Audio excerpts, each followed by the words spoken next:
Assalamualaikum warahmatullahi wabarakatuh.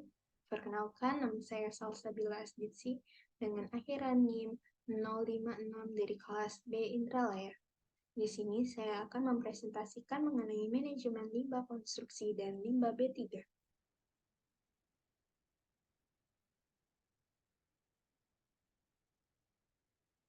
Jadi, apa itu limbah konstruksi? Limbah konstruksi didefinisikan sebagai suatu bahan yang tidak digunakan dan merupakan hasil dari proses konstruksi yang berjumlah besar sehingga menimbulkan dampak negatif pada lingkungan sekitar.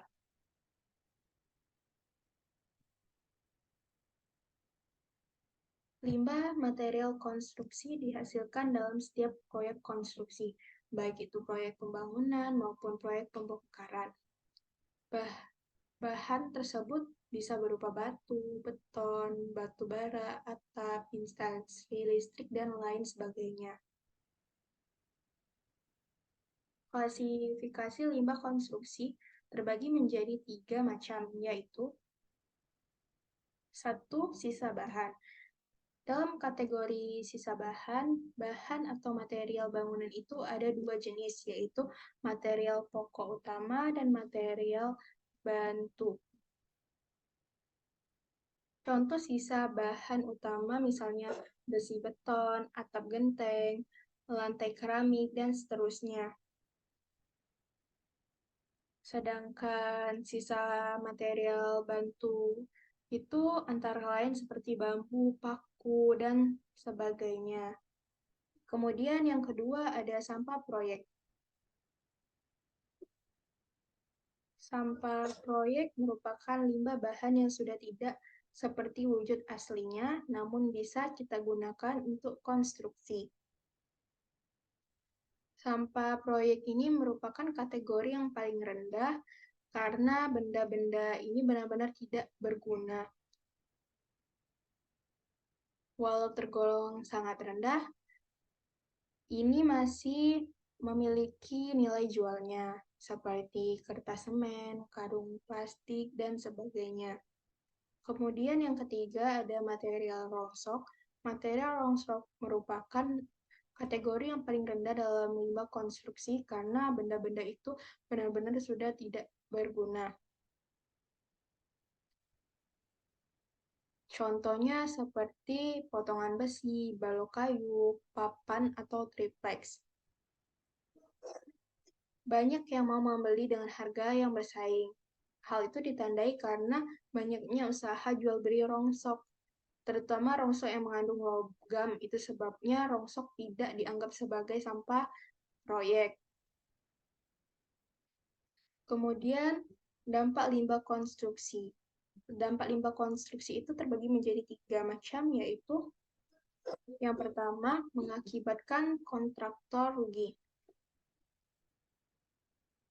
Toleransi untuk limbah konstruksi dalam RAB proyek umumnya tercantum antara 3-5%. Hal itu sebagai bukti apa itu limbah konstruksi tidak bisa Anda tiadakan, melainkan selalu ada pada setiap proyek konstruksi. Kemudian berdampak pada kesehatan pekerja. Polusi udara tidak secara langsung menjadi bagian dari limbah proyek, namun salah satu penyebabnya adalah limbah konstruksi. Sangat jelas dapat mengakibatkan kesehatan pekerja terganggu, dan bila hal itu Anda biarkan secara terus-menerus, maka kinerja tukang akan berkurang. Kemudian dapat mengakibatkan pencemaran. Dalam hal ini yang terpengaruh bukan hanya kesehatan para pekerja saja, melainkan masyarakat luas, tumbuh-tumbuhan, maupun ternak. Dampaknya sangat luas itu. Sebabnya sering terjadi penolakan masyarakat terhadap suatu rencana pembangunan. Kemudian susunan pengolahan limbah konstruksi. Yang pertama ada pengurangan limbah. Pengurangan limbah atau reduce adalah langkah terbaik dan efisien dalam mengurangi kotoran yang dihasilkan dari proyek konstruksi. ada dua cara penanggulangan limbah, yaitu dengan menghindari penggunaan elemen yang dapat menghasilkan limbah, seperti menggunakan setengah plat dalam desain, meminimalkan overcrowding, dan memilih beton pracetak. Selanjutnya, melakukan minimalisis untuk mengurangi limbah yang dihasilkan selama konstruksi, dan menetapkan rencana pengolahan limbah. Ini mungkin termasuk penjualan atau pengangkutan limbah ke lokasi pembuangan yang telah ditentukan.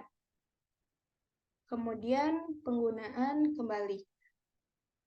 Menggunakan kembali material sisa adalah cara pengolahan limbah konstruksi yang dapat dilakukan untuk memudahkan pengguna kembali.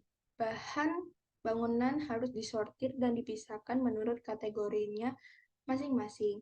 Misalnya, memilih kayu bekas menggunakan kembali bahan dapat secara signifikan mengurangi biaya pembelian baru untuk proyek saat ini atau masa depan. Kemudian, memproses kembali limbah konstruksi. Daur ulang melibatkan proses penggunaan kembali puing-puing konstruksi untuk membuat bahan bangunan yang memiliki kualitas serupa dengan bahan baru. Contohnya adalah teknologi daur ulang beton. Kemudian, tempat pembuangan akhir. Sebagai pilihan terakhir dalam pengolahan konstruksi, penimbunan digunakan ketika tidak ada alternatif yang tersedia. Hal ini melibatkan membuang limbah konstruksi di tempat pembuangan akhir atau TPA. Selanjutnya, apa itu limbah B3? Limbah B3 adalah sisa dari kegiatan atau usaha yang memiliki kandungan bahan berbahaya dan beracun.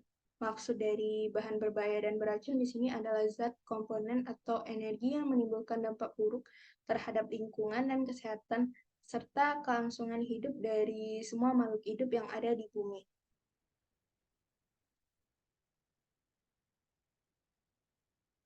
Sumber limbah B3 ini berasal dari kegiatan industri. Limbah bahan berbahaya dan beracun dapat bersumber dari kegiatan pertambangan, metalurgi, industri kimia, pabrik tekstil, pengolahan logam, penyamakan kulit, farmasi, industri, baterai, dan sebagainya. Berikut beberapa sifat-sifat limbah B3, yaitu mudah meledak, mudah terbakar, bersifat reaktif, beracun, penyebab infeksi, dan bersifat korosif. Sumber limbah B3 secara umum, sumber limbah B3 berasal dari kegiatan industri. Limbah bahan berbahaya dan beracun dapat bersumber dari kegiatan pertambangan, metalurgi, industri kimia, pabrik tekstil, pengolahan logam, penyamakan kulit, farmasi, baterai, dan sebagainya. Ada beberapa tahapan yang bisa digunakan dalam pengolahan limbah B3, yaitu mengurangi limbah B3. Caranya antara lain dengan menggunakan bahan substitusi, menggunakan modifikasi proses, dan menggunakan teknologi ramah lingkungan. Kemudian, menyimpan limbah B3. Hal yang perlu diperhatikan dalam penyimpanan limbah B3 adalah syarat lokasi yang bebas banjir serta tidak rawan bencana alam. Jika hal ini terpenuhi, lokasi penyimpanan harus bisa direkayasa menggunakan teknologi sehingga limbah B3 tidak tercemar oleh lingkungan hidup. Izin tersebut juga bisa didapat dengan syarat memiliki izin dari lingkungan dan telah mengajukan permohonan tertulis kepada Bupati.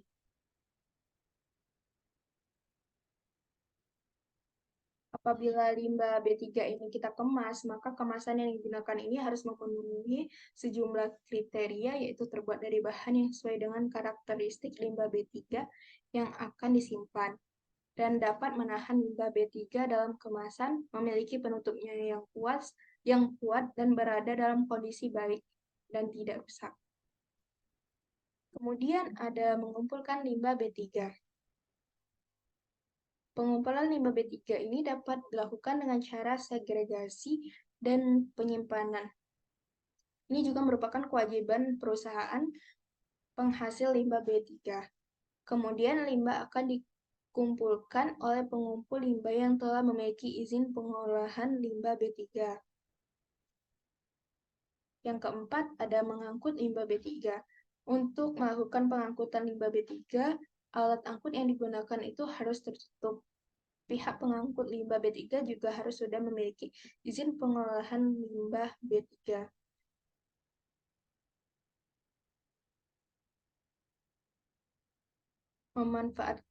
Memanfaatkan limbah B3.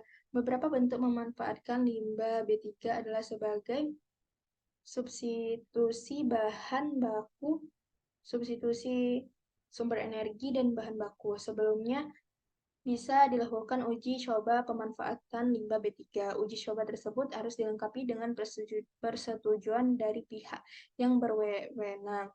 Pemanfaatan limbah B3 ini bisa dilakukan oleh perusahaan penghasil limbah B3 atau pemanfaatan limbah B3 jika tidak bisa sendiri. Kemudian ada mengolah limbah B3. Untuk mengelola limbah B3, cara yang bisa dilakukan adalah thermal stabilitas dan solidifikasi, atau cara lain berdasarkan teknologi yang terkait. Standar yang harus dipenuhi jika menggunakan pengolahan cara thermal adalah emisi udara, efisiensi pembakaran, serta efisiensi pengacuran dan penghilangan senyawa POHS.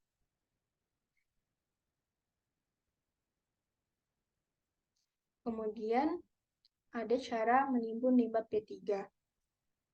Untuk memilih lokasi penimbunan limbah B3, ada beberapa syarat yang harus terpenuhi, yaitu bebas banjir, permeabilitas tanah, daerah aman secara geologis, stabilitas, dan tidak rawan bencana, serta berada di luar kawasan lindung. Lokasi tersebut juga bukan merupakan daerah yang digunakan sebagai resapan air tanah, khususnya untuk kebutuhan air minum. Ada beberapa cara yang bisa dilakukan untuk menimbun limbah B3, yaitu menggunakan penimbusan akhir, sumur injeksi, penempatan kembali di area bekas tambang, dam taling, atau fasilitas lainnya. Kemudian membuang limbah B3. Untuk melakukan pembuangan limbah B3 ini, harus ada izin dari menteri terkait. Izin tersebut dibutuhkan untuk keperluan pembuangan limbah yang dilakukan di media lingkungan hidup seperti tanah atau lautan. Adapun syarat-syaratnya harus dipenuhi telah tercantum dalam peraturan pemerintah yang berlaku. Jadi untuk melakukan semua ini harus berdasarkan izin dari menteri yang terkait. Jika tidak bisa dilakukan sendiri, tanggung jawab tersebut dapat diambil alih oleh pihak yang berfungsi sama. Namun kewajiban pemilik usaha penghasil limbah bukan hanya itu saja. Kewajiban lainnya adalah melakukan penanggulangan pencemaran lingkungan hidup hingga pemulihan fungsi lingkungan hidup. Langkah penanggulangannya bisa dilakukan dengan memberikan peringatan adanya pencemaran lingkungan hidup, melakukan isolasi, atau menghentikan sumber pencemaran. Sementara itu yang dimaksud dengan pemulihan fungsi lingkungan hidup tadi adalah dengan melakukan tahap-tahap mulai dari menghentikan sumber pencemaran, remediasi, rehabilitasi, restorasi, atau cara yang sesuai dengan perkembangan teknologi.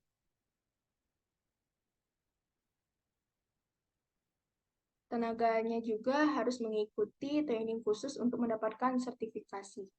Setelah mengikuti training, tenaga ini dapat diandalkan untuk urusan pengolahan limbah B3. Jadi itu saja yang dapat saya sampaikan. Mohon maaf jika ada kesalahan, saya akhiri. Assalamualaikum warahmatullahi wabarakatuh.